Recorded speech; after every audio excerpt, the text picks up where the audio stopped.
I'm investigative journalist Molly Barrows. For years, I've covered the stories that made headlines in Northwest Florida and all along the Gulf Coast. Murders, missing persons, and mysteries of all kinds. These cases are far from over for many victims because the full story has yet to surface. Join me for Gulf Coast Confidential, where I dive into the saltier side of the South and expose the lies, greed, and corruption that often weighs down the truth. It's time to turn the tide and get a shot at justice. Hey y'all, I'm Molly Barrows, and welcome to the Gulf Coast Confidential podcast, where we cover some of the most scandalous crimes and cases that bubble up right here on the Gulf Coast in Northwest Florida and well beyond. And joining me as always to talk about these what the feezy stories is Pam Hill. She's a pharmacist and a victim's advocate. She's sadly experienced violent crime in her own family, but brings a unique perspective to a lot of these cases that we talk about.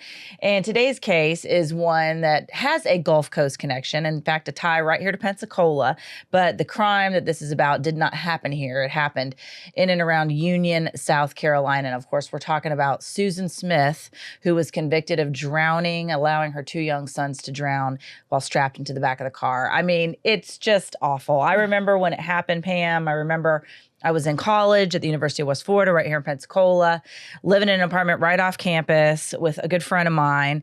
And remember, she and I did not have class that morning. And so we were watching TV, and the press conference came on where all the stations cut in and we're going live. And she and her husband were standing there at the podium, Susan Smith and her husband, David. And I didn't realize at the time, but they had been estranged when these boys drowned. And obviously no one knew that she had killed them at that point. But she was claiming that she had been carjacked by a black man and was just crying and pleading for their safe return. And I remember when the press conference ended, I turned and I looked at my roommate and I said, I don't know what we just saw there, but I don't feel very moved. Yeah. I said, I feel like I've watched movies that moved me more than this. This lady's not winning any Academy Awards. And I had no idea that she had truly done what she had done. But there was just, I like to think of myself as an empathetic person and can feel, you know, when people are genuinely grieving and upset to an extent. But with her, there was just nothing. You weren't buying it. No, it just was, she didn't move me at all. Yeah. I remember it too. And I remember seeing them standing there as a couple and thinking, now he seems legit. Heartbroken. Yeah. It's sort of like when we were watching Chris Watts ask for Shanann and the girls. Right. It was just sort of like, you just kind of know it. I don't know how it's like to say it any other their way. energy is like, look at me, not their energy is, I'm grieving and everything that's coming off. It's all I can do to hold it together because my heart is collapsing. Right. These people were like, my heart is enlarging because all eyes are on me. Exactly. Oh, yeah. Or it's showtime. That's what we call this. It's always the Susan Smith show. Jazz hands and all. Yeah, that's exactly what we're calling this episode. It's always the Susan Smith show, probation denied for killer mom who drowned her son. So that's what we thought we'd do, update this case. This, of course, is the first time that she's been allowed to petition for probation. And I personally am thankful that she didn't get it. Same. I cannot. I think her, former husband, the father of those boys, David, he did not want her out. And he was there at her parole hearing. But what breaks my heart is these families are going to have to go through this every 2 years now. Yep. And I certainly can relate to that because we go through it every 6 months with my nephew petitioning to get out. And just when you finish one case, your mind has to gear up to do it again, either 2 years or 6 months. But it's almost like, tell us about the most horrible thing that's ever happened in your life in great detail and why you don't want the person that did it to get out. Right. It's can't we record this? But you don't want to call it in because that's when things slip through the cracks. No, never call it in. You have to show up. And that's what happened. We'll take this back to 1994, October 17th. That would be 1 week before this terrible murder is what it is in my mind. October 17th, Susan Smith, before that, she was married. Well, was married to David Smith. Well, she had a lover or a boyfriend break up with her by letter. And where she was working. Because they had worked together at Winn-Dixie. He was still working there, but she'd gone to work for this other place. And it was the owner of that business's son she was having this affair with, I guess. Tom Finley. And he had sent that to her. And it basically was sort of like I like you enough, girl, but I don't want no ready-made family. Oh, That's what she got from him. And I mean, she's married. I mean, it shouldn't even be happening anyway. And chances are he just was using that as an excuse anyway. He probably never did intend to be with her. But I don't know. Yeah, well, how do we know? She could have left the boys with David. You know, he seems like he wants them, and he does. He loved them more than anything. And we have to think about Alex was 14 months old and Michael was 3. I mean, they're just babies, both of them. So what had happened on October 25th is the day that this had happened. Well, you know, she had been through, woe is me, my extra lover don't want me because I've got kids. Right, so they were baggage she wanted to get rid of. Right. So basically, she had gone out. This particular day, she had packed a diaper bag because she was going to take the boys to her mama's house and probably just go try to, because she had shown out at his work before, and on this day, too, you know. The boyfriend's work? Yeah, he had to escort her out when she showed out. But and so the crazy was kind of there a little bit. Yeah, his dad was wealthy. Or the instability, I should say, yes. Right, a wealthy family. And so she had packed a diaper bag. She had gone to her mama's wanting to give the boys in the diaper bag to her mama. And her mom's like, well, I can't. I've promised another grandson I would go to his t-ball game. So that was part of her plan that was kind of messed up. So then she went riding around, and she had said somewhere in between, I don't know exactly when, but in between she had told one of her friends, I think I'm just going to end it all. And her friend didn't know what to think because Susan has been preoccupied with suicide, and we'll get into that a little later. This wasn't new. She had toyed with the idea before. Right, it wasn't new. So she just thought, in her infinite wisdom, the boys would be better off with me in the car and us just drown. So she goes to John D. Long Lake in Union, South Carolina, gets at the top of the boat ramp, and she takes her car to the top of it, gets out. She gets out. Now, the initial plan was to go with the boys. They're in the back seat. They're strapped in their car seats. And so she just lets the car roll down the ramp there, and it goes into the lake. And by recreation or reenactment or what have you, the police and detectives had found out that car had a float time of 6 minutes. Good gracious. So if somebody could have been around, they possibly could have saved them. But these are little tinies, and they're at this point, at a certain point, the car flips upside down, and it goes down in 18 feet of water, and they're strapped in, hanging upside down. What a nightmare. I think, didn't she say that she could hear them yelling for her? She could. That's what she said. And then that's when she runs away to the nearest neighbor, and the person that was at that house, they said, I could hear someone crying on my front porch. And so that's when she tells the story of a black man carjacked me, and he said he didn't have time for me to get the boys out, but he wouldn't hurt them. Right. And we know that's just another lie from the mouth of a liar. Oh, yeah. Oh, definitely. And so, you know, they had to send divers down to look for the car. And I think that's what you and I had talked about before, that one diver's account of going down, finding the car. He finds the car. He turns around and gives the thumbs up to his other diving buddies, not like this is okay, but this is it. And then he sees a little hand pressed against the window. And he had to come up and go stand on the shore and weep. Yeah. Because he had a little boy at home. Oh my gosh, I know. I was reading about that too, and it's overwhelming. It's so heartbreaking. It's hard to hear those details because it hurts so much. It's just so painful.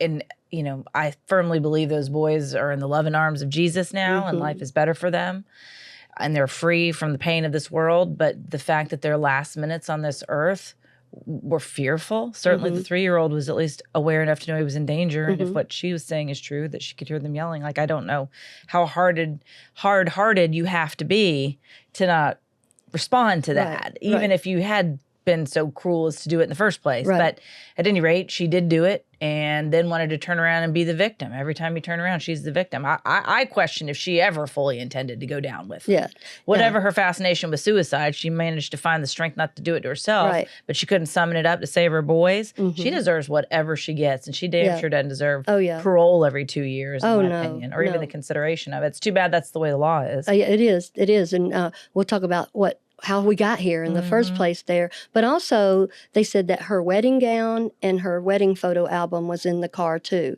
So she just wanted that life gone. Only thing would have made it better to her is if David would have been in there too. That's probably true. You Yeah. know? Selfish. Yeah.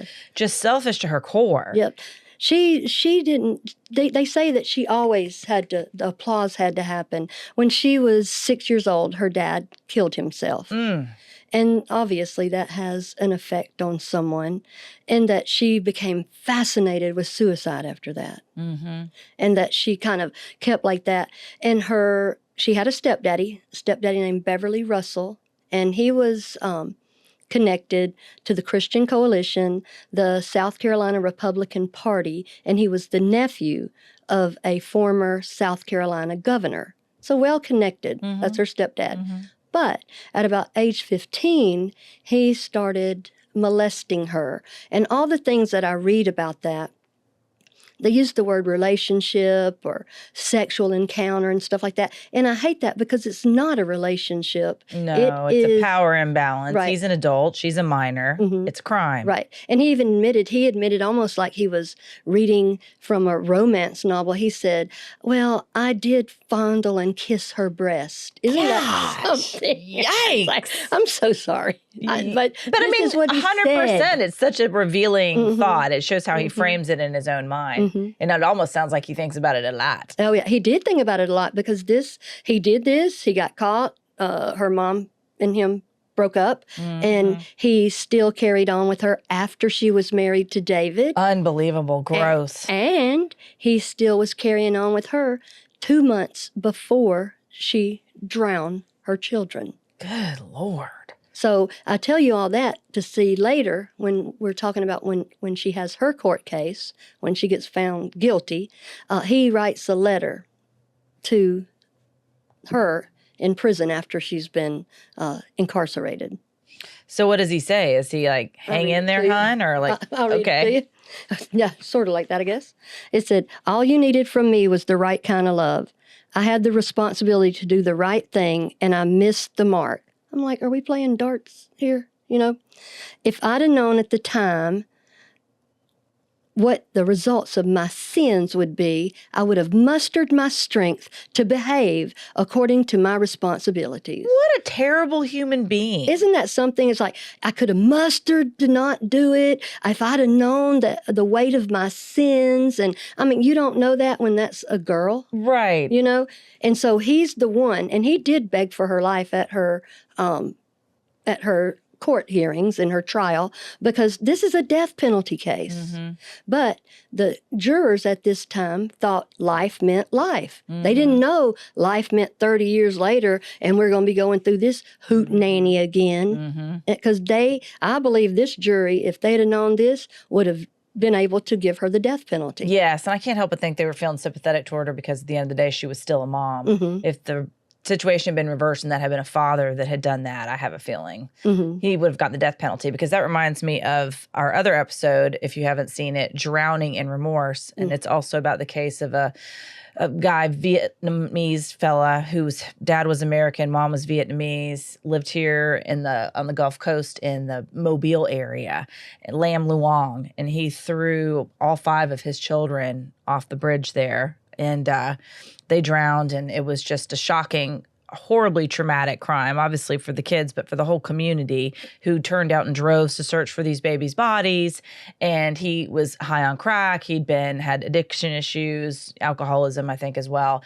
But they did convict him and give him the death penalty. And then it was overturned because there were just some rights that essentially the defense brought up that said that had not been taken into consideration at the time that he was sentenced. So now he's serving a life. But I think about that. A dad high on crack that throws his baby off a bridge, of course they're going to give him the death penalty. But what she did is just as cold and just as calculating, as she was stone cold sober. Oh, yeah. And I mean, like, and even if she would have done it, even if she would have snapped or whatever, that's why this insanity stuff. I mean, she planned all this. If you put your photo album and your wedding dress in the car and you thought about it and you stopped to get out of the car and had to reach back in to release the brake and put it in neutral, you thought about it, even if it's for a nanosecond. But, she just can't behave. She couldn't behave when they were doing this pleading for their children, David and her. Well, you don't know. A black man took them and carjacked them. Didn't even let me get my kids out. That story doesn't even make any sense. No, but for capitalizing on people's racist fears. Right. For 9 days, she made a fool out of her husband and the family and the town of Union, South Carolina. And, they've said before, we're tired of being known as the place where Susan Smith killed her children, because they're not for that either. They don't think that's a good thing. Yeah. So I got to thinking, I understand that. And so I got to thinking, what is Union, South Carolina known for? Something else, And I read and it said they're known for barbecue. Hot diggity dog. Right. So I love some barbecue. Me too. I've got friends that accuse me of that must just be a genetic little mutation I've got, because I'll take it anytime.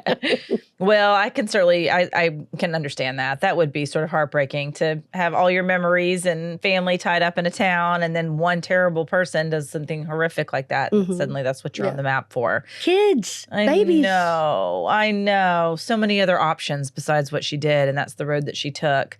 But it was interesting. I did not realize that she had had a troubled childhood like she did. But it's interesting along those lines, because her mother also wrote a book. And you and I talked a little bit about that. Well, if the stepfather was molesting her, as he claims, and by the way, that letter is so self-serving. It sounds like he's halfway getting a chub writing it, thinking about it.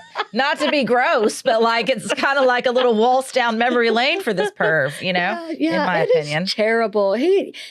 When she's a teenager and he knew it and he's going on and on about it. Well, it almost like he's trying to excuse himself. I just couldn't control myself. We were just so passionate for each other. Yeah. You were an adult. She was a minor. You were her stepfather. She was your stepdaughter. So I don't know. Does that fall under incest and whatever else? But to me, it just seems gross all the way around. Gross. And it sounds like he's romanticized it in his mind. And now in some weird way is halfway like, oh, I'm to blame too for her doing that. I wouldn't have kissed your boobies if I'd known you were going to kill your kids. What a crazy thing to say. So crazy. And he has romanticized it and kind of just like, it's a WTF letter is what it is to me. And also, and this isn't anything new to us, people that are well connected, being able to do things that are perverted or what have you, and they think they don't get touched by it. If she hadn't drowned her children, he might have gotten away with it. Yeah. But we've had that here with this AI stuff going around here in Pensacola. Oh, yeah, that's right. That's a whole other case that we've been following. And we touched on it before, but a young man, 18 years old, admitted to using the Undress Me app to undress social media pictures of local high school girls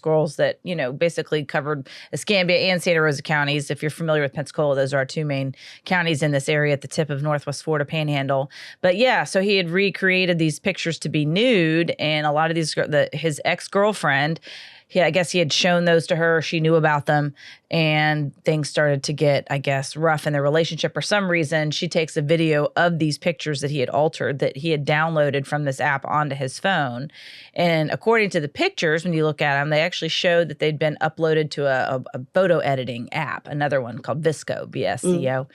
And so, he had to transfer from that to the editing app. And then I guess that's maybe wherever she saw them, they were on his phone. So she took a video of them, shared them with people, including some of the girls that had been depicted in these photos. So when the girls found out about it, they filed a report with the police. And this was about not quite 2 months ago. And so they just now wrapped up their investigation, is what Pensacola police told me, and that the only person they're going to charge in this is his ex-girlfriend. They were saying that that's the law that was broken, that it's not illegal to make or possess these pictures, even though they are fake nudes of minors, some of them, that it's the crime is in sending them, and that she was the one who committed the crime by sending them. But there's lots of arguments on both sides as to the interpretation of these laws, because they also applied child pornography, but said it wasn't sexual enough. So she gets charged with transmitting or basically sharing a sexual image, but it's not sexual enough for him to be charged with child pornography. So some of the parents are saying this is sexist. This is protecting him because he's connected to a family that's high up in law enforcement as well as judicial, so basically the criminal justice system. And so there's a lot of eyes on it, wondering if he was getting special treatment because of this. Both the state attorney as well as Pensacola police say he is not, that a lot of the victims' parents are just as well connected, if not more so than this particular family. But that is being met with just skepticism and lots of people going, eye rolling, I will say. Yeah, if you could eye roll out loud, you could. Well, I mean, seriously, do we have to make a law for everything? Most of us know what's decent and right. Right. And 50% of us are women. And I mean, I would think that everybody involved in this has a mother or aunt, sister, kid, cousin, women. I mean, seriously, this is to girls going away to college. Right. And it's embarrassing and it's had different impact on different girls. Some of them, it's been very embarrassing and traumatizing and tears. And some of them are like, well, it's not the end of the world. I can manage it. But all of them are concerned because the police don't know if he's shared it, because they never confiscated his phone. They said they didn't have enough evidence that a crime had committed to confiscate it. I think there's a lot of, frustration among parents who feel like that was a cop-out, that they didn't do a thorough investigation and they allowed that to slide. But that's the bottom line. So a lot of them did want to file reports because they wanted a record of, hey, if this picture does pop back up, I want to people, if I'm applying for a job and they Google me and this image that I was told didn't get shared is out there, then they can say, hey, I filed a report. This isn't me. I didn't do this. This is how this image came to be and whatever else. So I don't blame them for doing that, creating a paper trail. Yeah.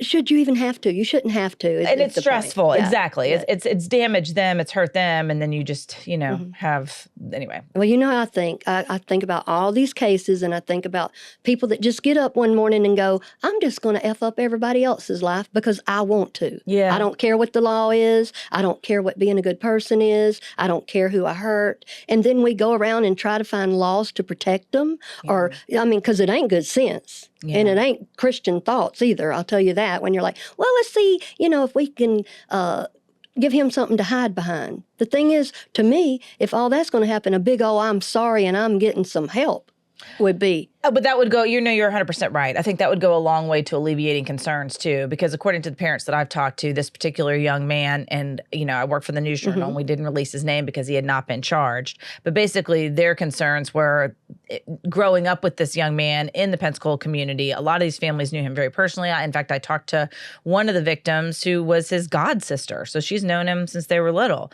And she was shocked and humiliated and horrified by all of this. But 201, all of the victims that I spoke with, as well as the parents, I've spoken to a lot of them on and off the record, they are concerned about a pattern of behavior of him getting in trouble. There have been other incidents at other schools that has impacted his school record, if you will. And so they're wondering, hey, is this kid getting the help that he needs? Because, it's one thing to have one or two pictures of somebody that you think's attractive, if you will, but it's another when, that's a lot of time and effort to put in to finding these photos, uploading them to the app. You have to pay to use this app. If you want to undress someone with it, it's not free.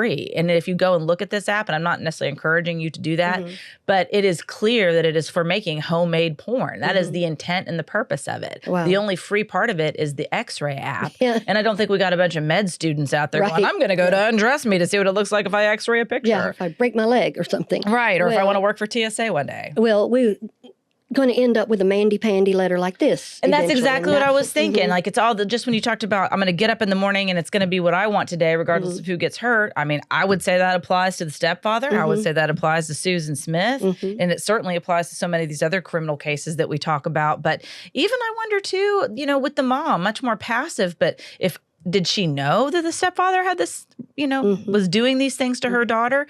And then when she wrote the book, she wrote a book about it. That kind of gave me pause. I was like, that just seems like you're taking advantage of your daughter. Yeah, well, you're on the right trail there. They didn't press charges. The mother and Susan didn't press charges. Against the stepfather? Right. So he's just out of the picture.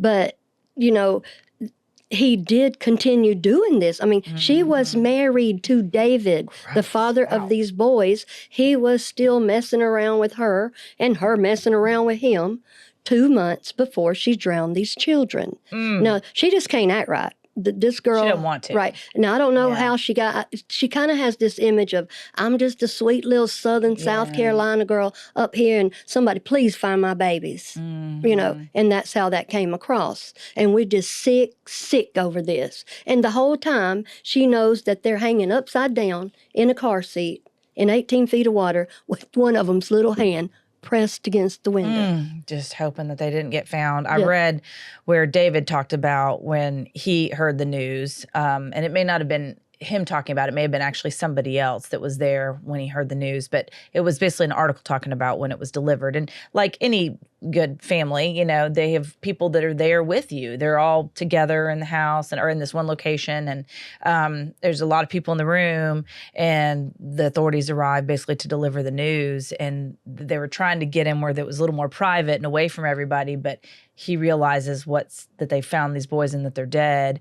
And they said he basically just ran out of the house and was running towards some woods, and his dad went running after him. And that's when he finally slowed down and stopped, and they just embraced. And it's crushing, you know? And if I can't even imagine, but I would want to run too. I'd want to run from the pain. I'd want to run from the horror of it and just the whole heaviness of all that truth coming down, you know? And I think about too, when you found out that your sister had been murdered by your nephew, like you went down on your knees, you know, and then we, you know, we'll be talking about the Lake and Riley case too, but there's video of when her mom found out and how she went down on her knees. And I think I almost would do the David Smith approach. I'd probably go down on my knees and then I'd get up and run. Just anything to avoid the, you know, try to just be such a shock and so painful. Oh, yeah. There's nowhere to run. You can't comprehend it. Yeah. I couldn't comprehend it. I just fell to my knees and looked up to God and said, what in your name could come from this? Right. Because that's what I believe, that I don't believe everything that happens is good.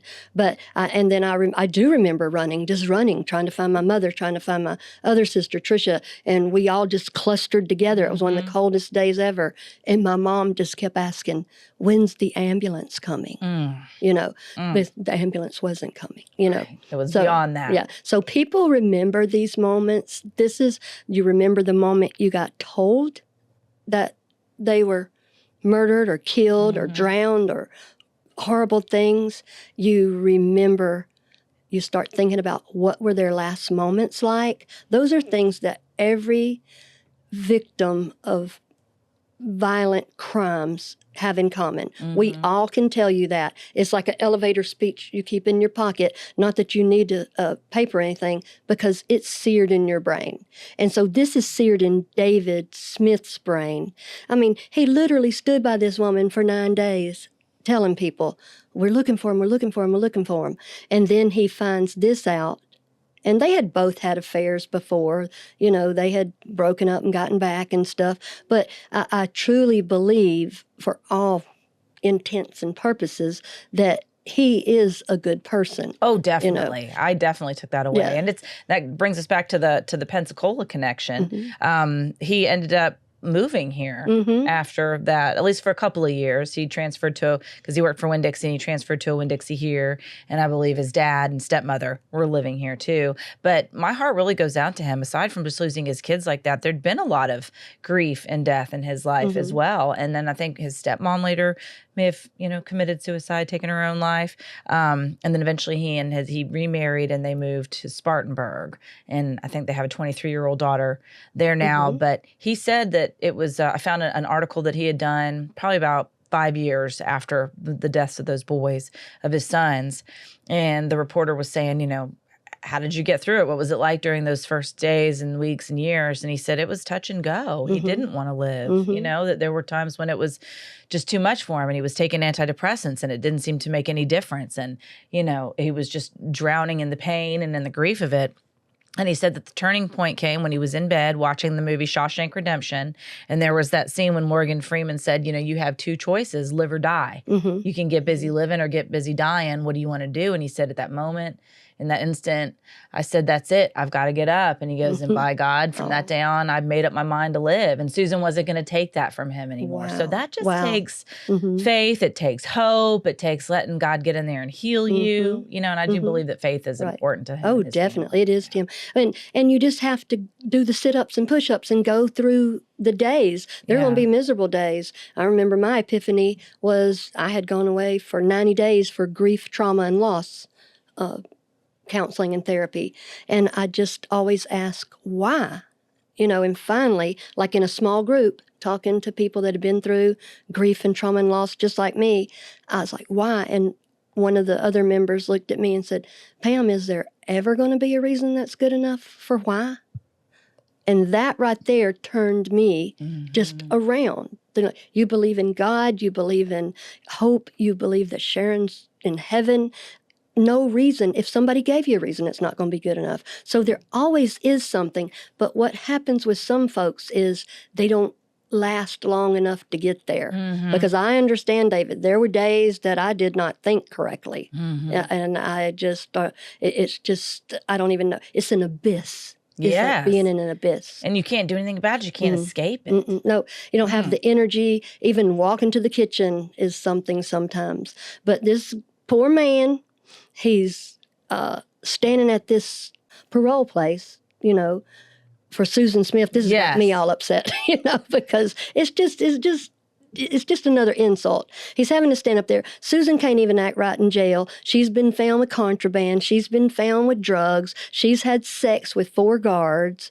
She's used another prisoner's PIN number. And a couple of weeks before this parole hearing, she had been talking to and corresponding with the producer about movie and book deals. So, I mean, she can't act right. Now, what does she learn? She's selfish. Right. It's always going to come back to her. No remorse. She's not expressed remorse. When they ask her, is there something else you want to say? She said, well, I'm a Christian and I believe in whatever she says she believes in, But how about I'm sorry or some remorse or I cannot believe I did this to people? Because she's been in prison for 30 years. So even the guards that had sex with her, they were like, she tricked me, some kind of thing. I'm like, wait a minute, bro. She tricked you. There's 1,000 women in each of these.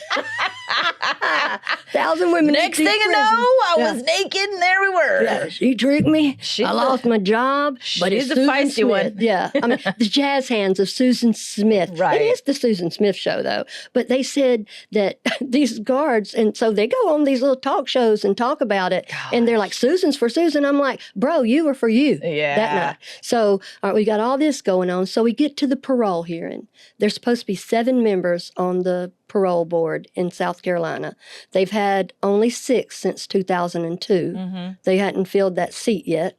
Then, right before Susan's hearing, one of the members recused herself because she was a warden previously at a prison. I don't know if Susan was there or whatever. She recused herself. So there you have 5 left. It has to be a 2/3 vote. The person has to have a place to live and a place to work for here. And only 8% of the people that appear before the parole board get granted parole. So we have Susan Smith, going in there as the victim. Of course. Well, that's in her mind. She always is. Victim to princess to victim to princess. We go back and forth. So they unanimously voted she did not get parole. Good. Yeah. Good. So that was a good thing. But see, David and the original attorney's name on this case is Tommy Pope. And he was the youngest Solicitor General in South Carolina at that time. And keep in mind, all this is going on at the exact same time O.J. Simpson trial's going on. So this is why this is why we don't have cameras in this case. At least this judge was like, I see what's happening over there with Judge Ito. They can keep that circus. That's right. So they didn't have all that. So we don't know a lot of that. We didn't, these letters and all this, the victim impact statements and stuff. We didn't get to hear that. But Tommy Pope has stayed in touch with David all these 30 years. And he's in the legislature there in South Carolina. And he's an attorney, a practicing attorney. He said, I will be... He wanted the death penalty, and that's what he was going after. He said, I will be with David as long as I live, and we'll do this every 2 years if we have to. That's wonderful. Yes, I was reading, too, where David said that he got up and spoke to the board, and he said, quote, unquote, it wasn't a tragic mistake, like Susan said. And he goes, she purposely, quote, unquote, meant to end their life. And he brought up what you brought up. She's never expressed any remorse. She's never apologized to him or any of their family for killing their 2 sons. And he continued, quote, it's been a rough 30 years. I'm just here to advocate on Michael and Alex's behalf as their father. God gives us free choice, and she made free choice that night to end their life. I never have felt any remorse from her for it. She came pretty close to causing me to end my life, but thankfully she didn't. End quote. So yeah, of Yeah, course, it thank hurts goodness. to remember those sweet little guys, 3 years old and 14 months old. And he said he's forgiven her, but it doesn't mean that he ever wants her out. Oh, yeah, no. And he said he would ask her, they said, what would you ask him? I would say, do you know how much damage you have done to everybody? And then somebody had asked him, don't you think 30 years is enough? He said, no, I don't. She gave them the death penalty, the 2 boys hanging upside down, buckled into their car seat in 18 feet of water. I'm going to keep saying that because people seem like, oh, she drowned her kids. No, this was all that what I just said. And so he said, 30 years, that's nothing. That's 15 years per child. Right. I know. I don't blame him. Each person's life matters. And that's another thing in where people go, well, why y'all piling on all those charges and stuff? Because sometimes people do the flim flam rim and get out of some of them. Yes, exactly. Like we've talked about. That's why you attend every 6 months. You attend the hearings that reevaluate Brandon's case. Because otherwise you never know what decisions will be made if you're not there. No, this I mean, they may be made regardless of whether you're there or not, but at least you can be there to advocate for your point of view. Always suit up and show up. Right. I always show up for my family, and David Smith will too. Absolutely. He said he's going to do everything in his power to make sure she never gets out. And I hate that he's going to have to do that every 2 years, but I certainly support him. Yep, me too. Awesome. Well, Pam, thank you so much. You're welcome. And we thank you for joining us. That is it for this episode. It's always the Susan Smith Show. Probation denied for killer mom who drowned sons. I'm your host, writer, and producer, Molly Barrows, with co-host and researcher Pam Hill. And a big thanks, as always, to our director, editor, and production engineer, James Roy. Remember, you can listen to more of our Gulf Coast Confidential conversations wherever you listen to your favorite podcast. And you can also watch on the Gulf Coast Confidential YouTube channel. Just don't forget to like and subscribe, and we'll see you next time.